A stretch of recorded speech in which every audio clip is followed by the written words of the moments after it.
And actually, that's what got me into my banking relations.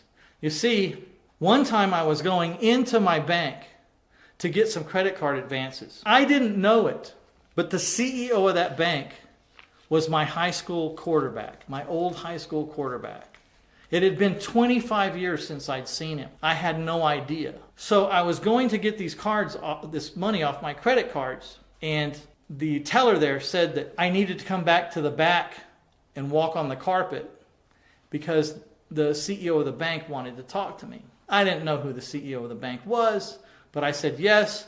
I walked through the little swinging door. I walked on the carpet. I sat down in the chair. I picked up the phone, and a voice from the other side said, "Mr. Stephen, this is a perfectly legal transaction that you're trying to do here, but it is a little untypical. So may I please verify who you are before we let this cash advance money go from these credit cards?" And I said, "Certainly, and I appreciate the security check, and I appreciate what you're doing. What would you like to know?" So this stranger on the other end of the phone says, "Who did you play football for?" I thought, that's a pretty odd security question. I said, "John Marshall Fighting Rams."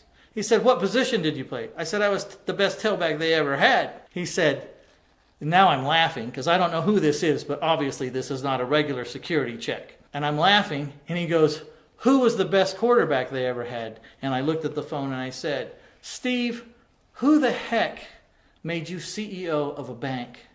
And he said, "Stephen, who the heck gave you $30,000 worth of unsecured credit cards?" And we had a big laugh, and he let the advance go through. But then he said one thing to me that kind of got my angst. He said, "What are you doing with this money?" I said, "I'm buying houses with it." He said, "Oh, this is a down payment for a house." I'm thinking, no, it's not a down payment for a house. This is the two different worlds we live in. This is not $30,000 for a down payment on a house. This is the whole house and the rehab. He said, "Well, I hope you know what you're doing." And there's where the angst came in. You see, we were competitors on the field, and that competitive spirit still is always with us. So I hung up the phone and I said, "You know what? I'm going to show that son of a gun what I'm doing."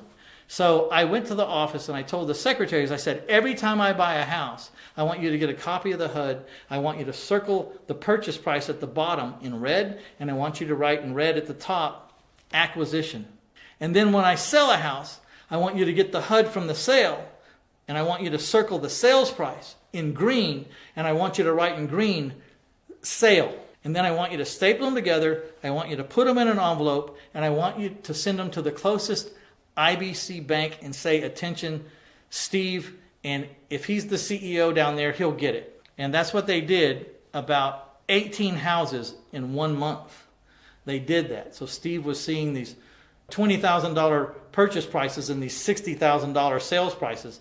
You know, I was you couldn't see the rehab in these numbers, but you could see the purchase price and you could see the sales price. And then after about 1 month, he called me down to the bank and said, "The bank wants to loan you a bunch of money." So starting with credit cards, it led to a banking relationship that has lasted over 27 years.